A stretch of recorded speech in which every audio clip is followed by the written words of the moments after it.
अभी देखो यूट्यूब पे इसलिए वीडियो नहीं आ रहा है ना भाऊ, हम कोशिश ये कर रहे हैं कि जो लड़के दिल्ली में जाके यूपीएससी पीसीएस की तैयारी करते हैं, 2 लाख तो फीस लग जाता है बच्चों का, और 10 लाख 2.5 लाख हो गया, तो आप एवरेज 2 ही लाख मान के चलिए। अब 10,000 रुपये एक महीने का लगता है, 2 साल रहेंगे तो 24 महीना रह जाएंगे, तो 2.5 लाख रहने का, और 2.5 लाख भी 5 लाख तो ऐसे हो गया। इसके बाद कॉपी किताब, खाना पीना, बीमारी, आना जाना, लाइब्रेरी, बहुत झमेला रहता है।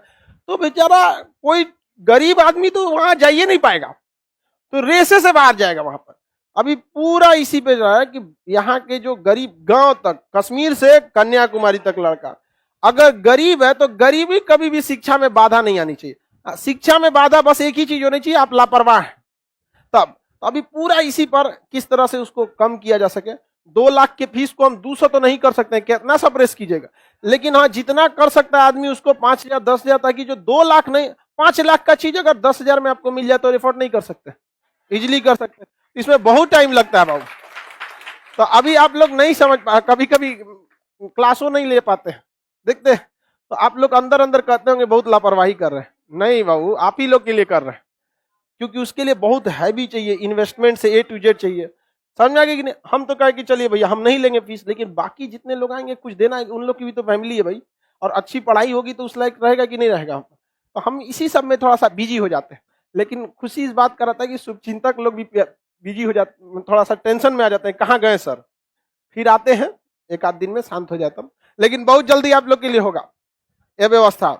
हमेशा याद रखिएगा, गरीबी जब तक हम जिंदा हैं, गरीबी को शिक्षा में बाधा बनने नहीं देंगे।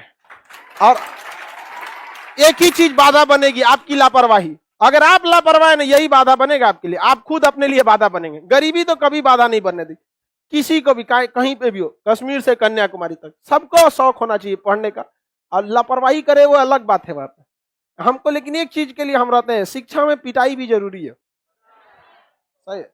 घर का डांट और टीचर का पिटाई बहुत जरूरी है, वरना पढ़ते नहीं आप लोग। बहुत फायदा कर, जितना को पीटे ज्यादातर में रिजल्ट हुआ उसको रिजल्टो बना देता है। चलिए, में आप पढ़ने में कैसे थे? एकदम गधा। हमारे दादाजी टीचर थे और कहते थे कि एक बार प्यार से हमको बुलाए, कहें कि जानते हो बाबू हम शिक्षक हैं। दादाजी गुलाम जब देश था ना 1945 में, तो पीजी किए थे, एमए किए थे इंग्लिश से, और उस समय बड़ा इज्जत होता था टीचर का, कोचिंग वोचिंग नहीं था। तो कहते कि जानते हो हम लोग का घर का नाम डुबाएगा तुम ही, हमको बोले थे पढ़वे नहीं करते थे। कहते कि देख हमने किसको किसको नहीं पढ़ाया, हमारे क्षेत्र का, अभी तो दादाजी हैं भी नहीं, उनको मरे हुए 10 साल हो गया। तो उस समय जितने भी अभी हम लोग के जो टीचर थे ना, वो कहते थे कि तुम गधा कहीं का, तुम पढ़ता कहीं नहीं, तुम्हारे दादाजी से तो हम पढ़े हैं। क्योंकि जो अमूमन टीचर जो होते हैं ना पिता की उम्र के लमसम में रहते हैं, हम लोग के जो और दादाजी को पढ़ाए थे। अब मेरे दादाजी कहते थे ना कि देख बहुत सीरियस, ज्यादा डांटते नहीं थे, लेकिन प्यार से समझा रहे थे कि हम लोग का इतना इज्जत है, सब लोग मास्टर साहब बोलता है तुम ही डुबाएगा नाम। हमारा टेंशन हो गया, हम कहे टेंशन नहीं लीजिए, अभी हम आपकी उम्र के होंगे सब ठीक कर देंगे ऐसा नहीं घबराना चाहिए, आप कोई भी सक्सेस हो सकता है। पढ़िए, कमजोर हो या तेज हो, बशर्ते कंटिन्यूअस मेहनत करते रहे। बदमाशी ज्यादा करते होंगे, बाप रे बाप, हमारी मम्मी मन्नत मांगती थी कि सुधर जाइए। मन्नत मांगा जाता है ना कि लड़का का नौकरी हो जाए, ये लोग तो कभी मंगबे नहीं किया, लोग सुधर जाए बस चलो ध्यान देते हैं। आजकल का लड़का बदमाशी कम करता है हम लोग के तुलना में।